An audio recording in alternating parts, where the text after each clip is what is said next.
Hey there, and a very warm welcome to today's explainer. I am so excited because this one is actually a special request, tailor-made for my absolute favorite student. Yep, I'm talking directly to you, my wonderful daughter. We're jumping straight into Chapter 4 of your mathematics guide today. But look, we aren't just going to sit here and memorize dry facts. No way. We're building an essential, powerful toolkit for real life. We are going to master time. By the end of this, you'll be reading clocks and international dates like a seasoned world traveler. Let's get right into it. Okay, let's dive into this. Have you ever wondered how people tell time all over the world without getting completely confused? It's something we totally take for granted, right? You glance at the wall, you know it's time for lunch. But when you start, coordinating with people in different countries or booking flights or even just programming a computer, that basic way we tell time, it needs a serious upgrade.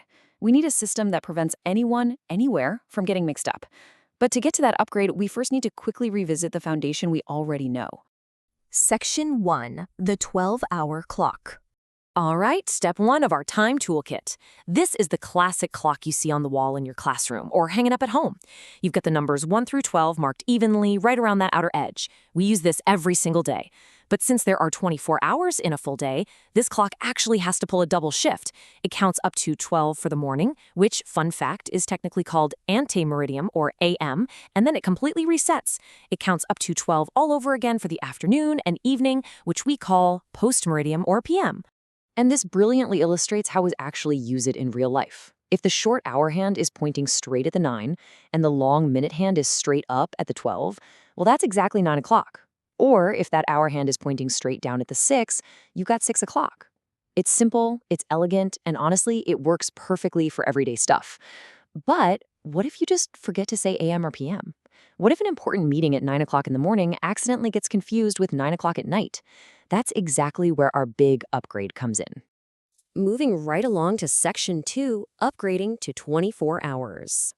So if you've ever looked at an airport departure board or a train schedule in Europe or even your computer system settings, you've probably noticed there are no AMs or PMs. In the 24-hour format, we literally eliminate them entirely. How? Well, instead of starting all over again at 1 o'clock after 12 noon, the 24-hour clock just keeps on counting up. It moves right along to 13, 14, 15, all the way up to 24. So 2 p.m. simply becomes 1400. You basically just add 12 to any PM hour, and boom, you've got your 24-hour time. It leaves absolutely zero room for confusion. So the crucial point here is how this system handles midnight. Because midnight is kind of this magical moment, right? It's the absolute end of one day and the exact beginning of the next. On the 24-hour clock, the very start of a brand new day is denoted by 0000. It's a totally clean slate. Then, as the day completes its full cycle, the absolute end of that day is denoted by 2400. It creates this perfectly continuous loop of time. Section 3, writing dates globally. Now that we've mastered the time of day, we need to expand our toolkit a bit further. Telling time isn't just about hours and minutes. It's about days, months, and years. And just like with that 12-hour clock, different places in the world write their dates differently. And let me tell you, it can cause a huge mess. Imagine reading an old historical document or an international train schedule and seeing the date 05, 04, 12. Like, is that May 4th? Is it April 5th? Wait, is the year 1912 or 2012? To solve this whole nightmare, the world actually agreed on a single, crystal clear format, the International Standard Form for dates. The rule here is just brilliantly logical. You simply start with the biggest unit of time and narrow it down to the smallest. Step 1, you write the full 4-digit year. Step 2, you follow it with a 2-digit month. And step 3, you end with a 2-digit day. So it's year, month, day, big to small.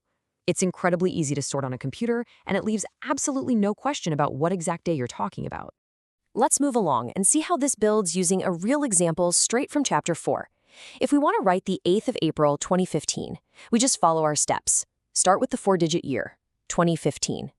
Next, the 2-digit month. Since April is the 4th month, we write 04. Finally, the 2-digit day, which is 08. Put it all together, and the 8th of April 2015 becomes 2015-04-08. Simple, precise, and globally understood anywhere you go. And finally, Section 4, the magic number 60. Okay, we are down to our final trick for unlocking hidden seconds. Think about this number for a second, 60. It is literally the absolute heartbeat of our entire timekeeping system. Why? because as you probably know, there are exactly 60 seconds in a single minute.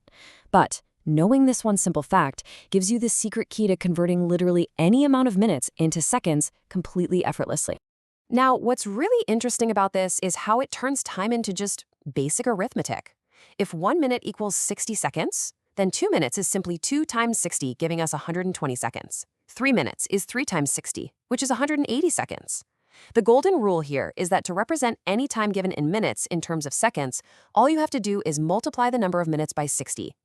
You now possess the mathematical key to break time down into its smallest, most precise moving parts. And there we have it. We went from understanding the classic 12-hour face to upgrading to the foolproof 24-hour global clock, writing dates so anyone in the world can read them, right down to unlocking the magic of the number 60 to find your seconds. You, my brilliant daughter, now have the ultimate toolkit for standard time. But having the toolkit is really only the first step. The real question I want to leave you with today is this. Now that you know exactly how to measure it, what incredible things are you going to do with your 24 hours today? Thank you so much for joining me in this explainer, and I absolutely cannot wait to see what you learn next.